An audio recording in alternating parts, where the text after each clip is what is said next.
Bonjour à tous. Aujourd'hui, dans cette série de vidéos sur la déduction naturelle, je voudrais qu'on s'arrête un moment sur la disjonction et en plus particulièrement sur le raisonnement par cas. Je fais une vidéo dédiée à ce connecteur car je pense que c'est le plus difficile à utiliser.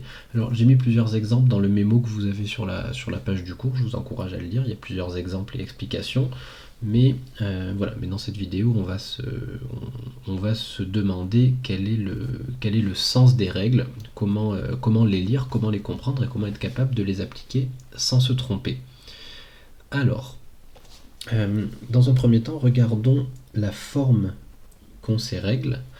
On voit que pour la disjonction, on a donc deux règles, bon, en réalité trois parce que la règle ici, je vous ai mis seulement l'exemple pour la gauche, mais il y a la même pour la droite, je vous renvoie à la liste. La première, elle est assez facile à comprendre, il n'y a pas trop de difficultés. Si on a une preuve de A sous des hypothèses, sous un ensemble ou non d'hypothèses qui serait gamma, on a aussi une preuve de A ou B. Si A est vrai, on en déduit la vérité de A ou B, c'est cohérent avec les tables de vérité, il n'y a pas de difficulté. Voilà. En revanche, la deuxième règle, l'élimination, est un peu plus difficile à lire. C'est celle qui correspond au raisonnement par cas. Alors, pourquoi elle est difficile à lire? Eh bien, déjà parce qu'elle a trois prémices. On a ici trois preuves qu'il faut avoir faites pour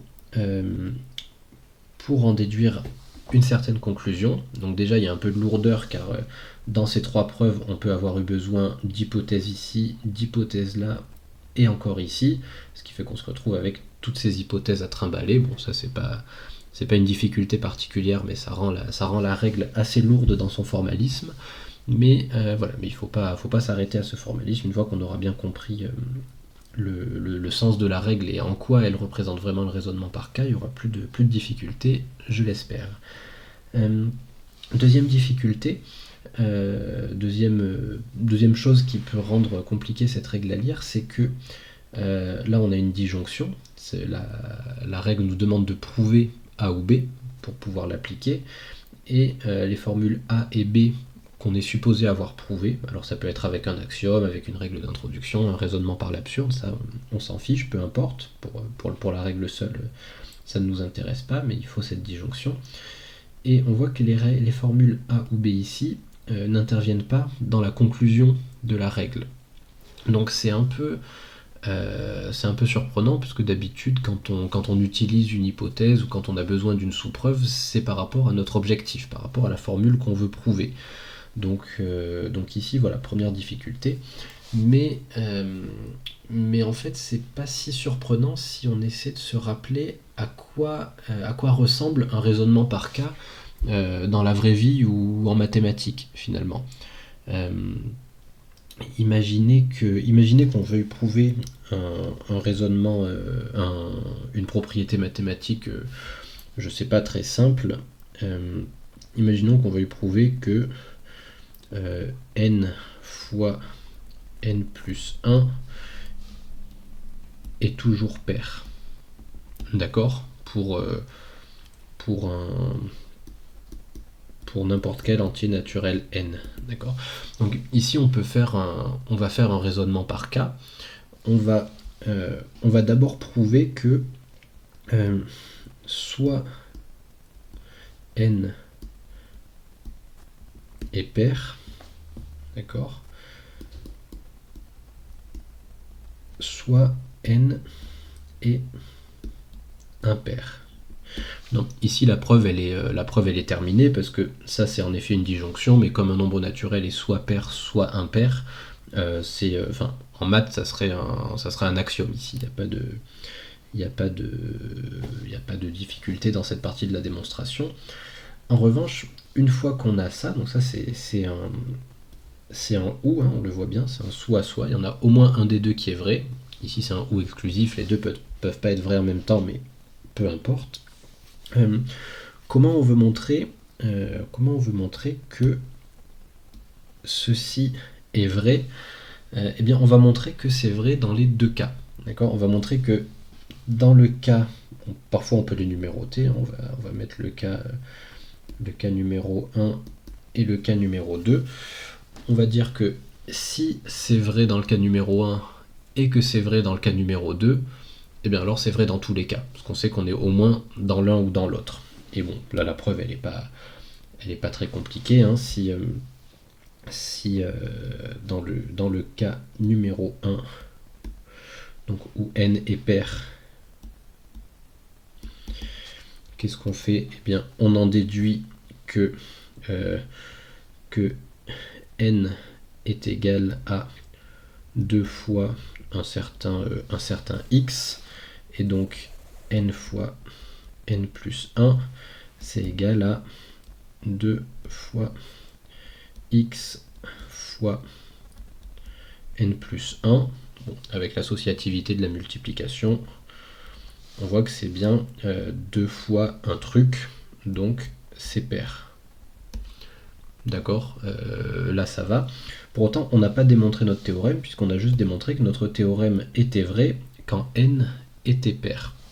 Maintenant, si on arrive à montrer que c'est vrai dans le deuxième cas, n impair, eh bien, si n est impair, ça veut dire que n c'est égal à 2 fois x plus 1, okay, et 2 fois x plus 1, donc en particulier, ça veut dire que n fois n plus 1, c'est égal à 2 fois x plus 1 fois 2 fois x plus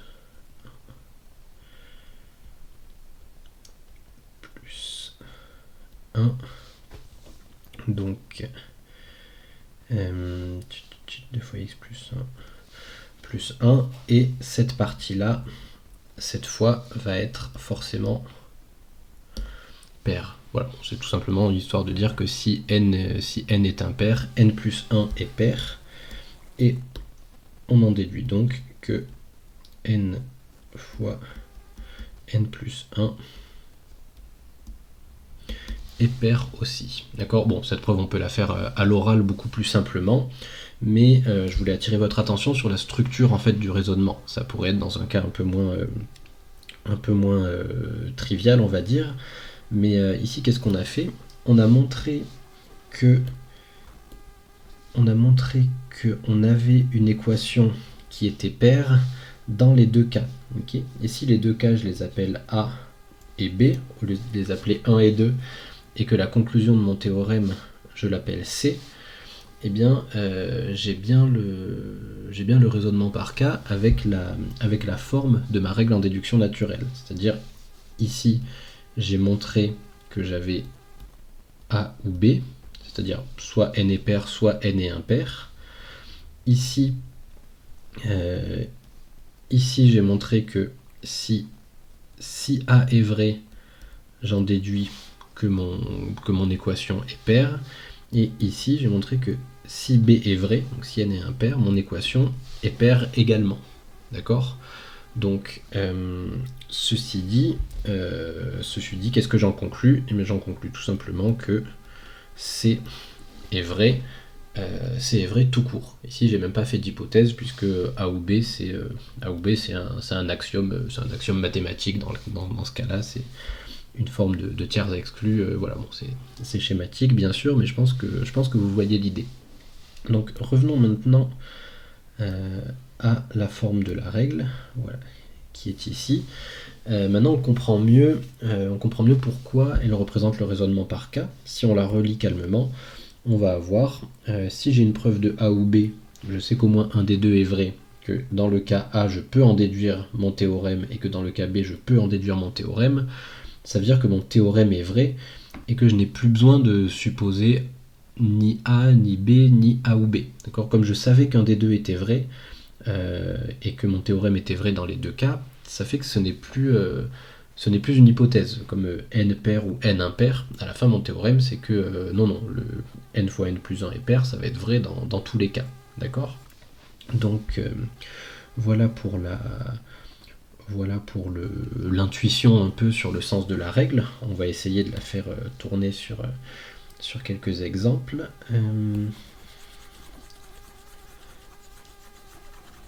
Je vais reprendre un exemple qui est dans le mémo, on va le dérouler ensemble.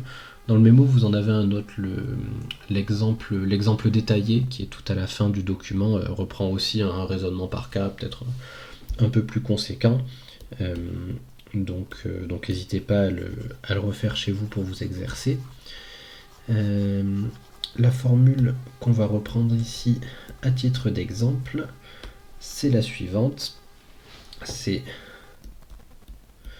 A ou B. On voit ici que j'ai une disjonction qui va être en hypothèse.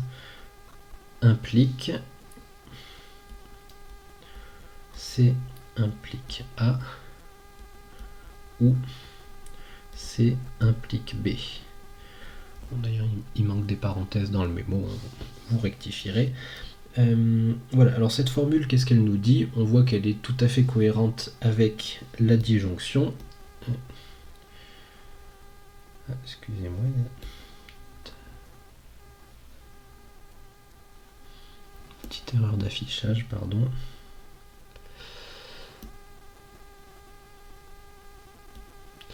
Donc cette formule, voilà, qu'est-ce qu'elle nous dit? Elle nous dit que si A ou B est vrai, alors C implique A ou C implique B est vrai. Donc déjà, premièrement, on réfléchit à pourquoi cette formule est vraie. Est-ce qu'elle est vraie?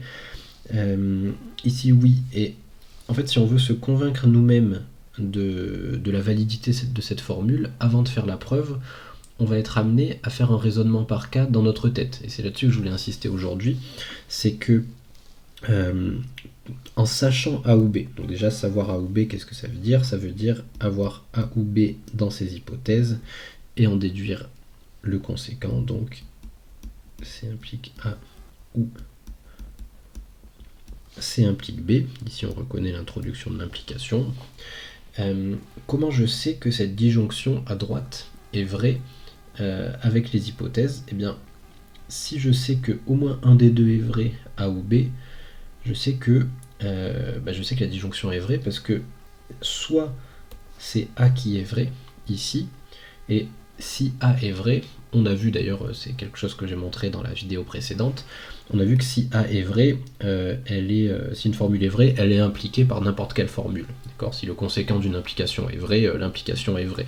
Donc ici, le C, il n'est pas si intéressant que ça, mais voilà, dans le cas où A est vrai, C implique A sera vrai, d'accord?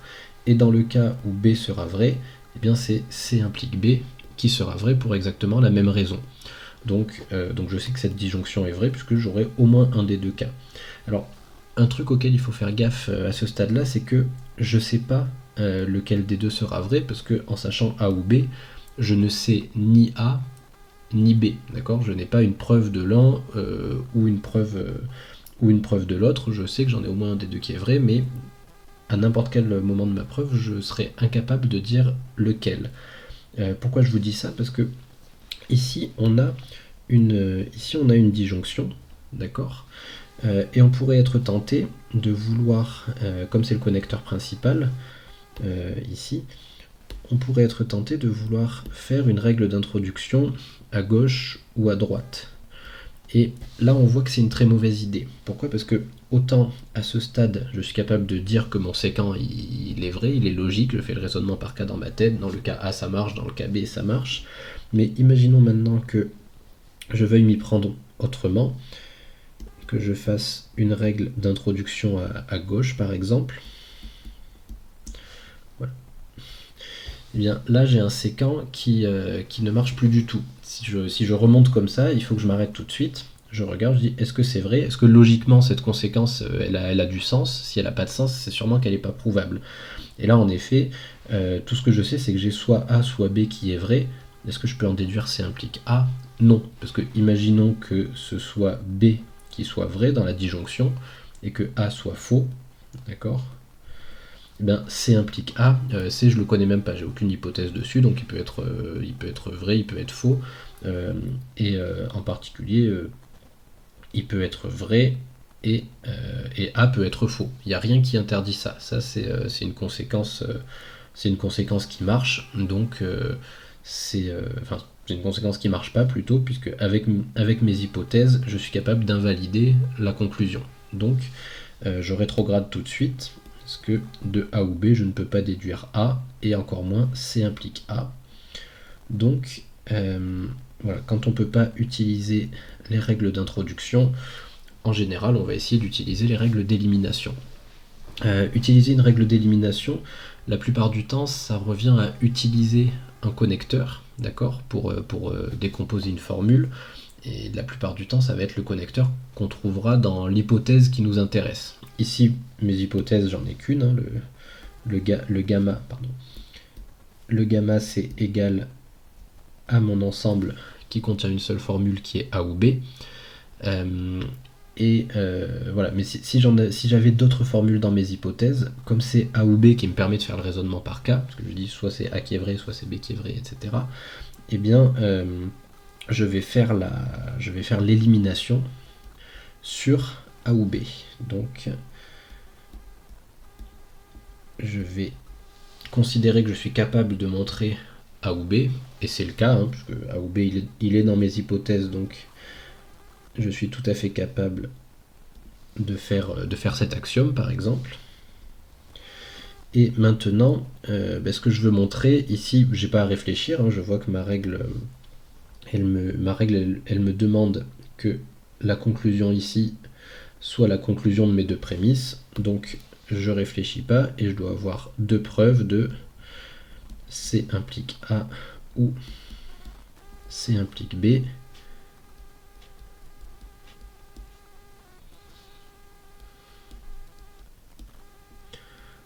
On n'oublie pas le parenthésage. Alors, quelles sont les hypothèses que je dois mettre ici? Eh bien, si je regarde la règle, je vois que le A qui est ici correspond à ma formule. Bon, ici c'est A ou B, donc en fait c'est juste exactement le A qui est là. Donc c'est quelque chose que je vais mettre ici.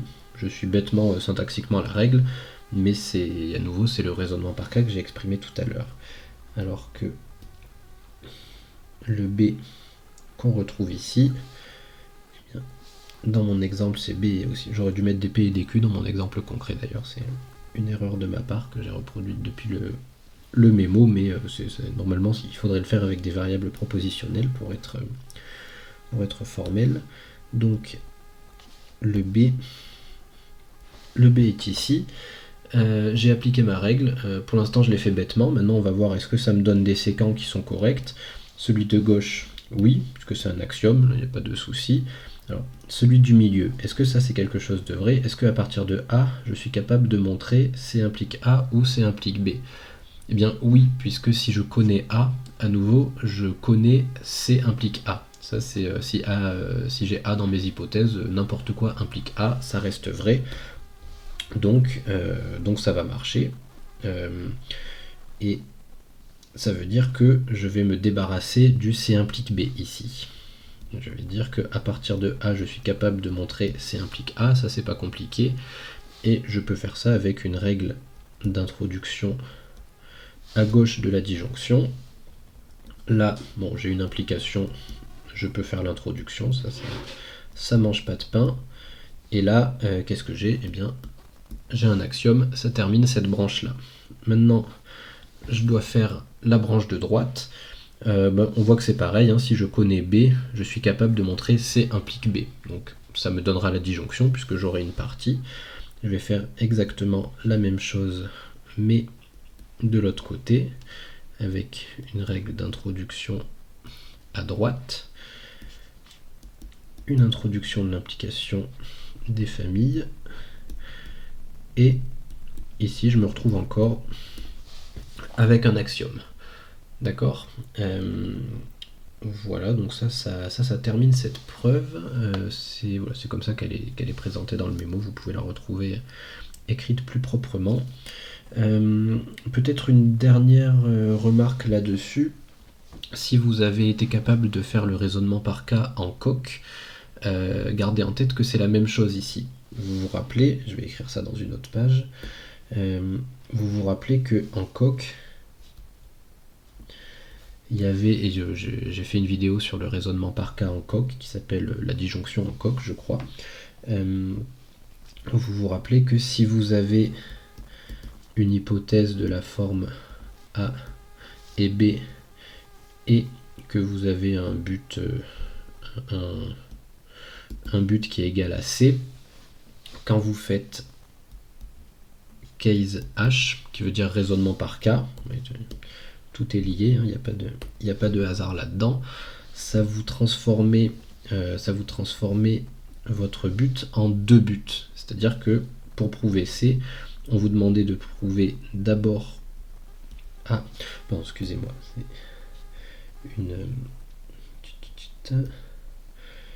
une disjonction, bien sûr, pas une conjonction. On vous demandait de prouver... Alors, la règle en déduction naturelle, c'est C sous hypothèse A. En coq, pour simplifier, pour pas changer à la fois le but et les hypothèses, ça l'a mis sous forme d'implication. On est d'accord que c'est la même chose. Et ensuite, B implique C. Donc si vous connaissez A ou B et que vous êtes capable de montrer ces deux implications, eh bien ça vous a bien montré C. D'accord. Une différence, c'est que l'hypothèse ici, elle disparaît pas parce que en coq, il n'y a pas de raison de se priver d'hypothèses déjà existantes au cas où elles peuvent resservir. Ça évite de dupliquer des preuves. Donc voilà, si vous l'avez utilisé, sachez que ça fait la même chose. Voilà, si ça peut vous aider à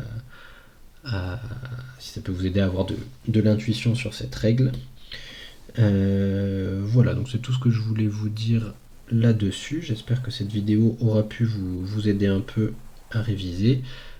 Essayez de vous entraîner à nouveau avec des exercices de TD, de contrôle, les formules du mémo. Essayez, pourquoi pas, comme je le disais avec la conjonction, d'écrire des formules du type P ou Q ou R ou S, voilà, en parenthésant d'une certaine façon et après en changeant l'ordre. Voilà. Q ou S ou P ou R.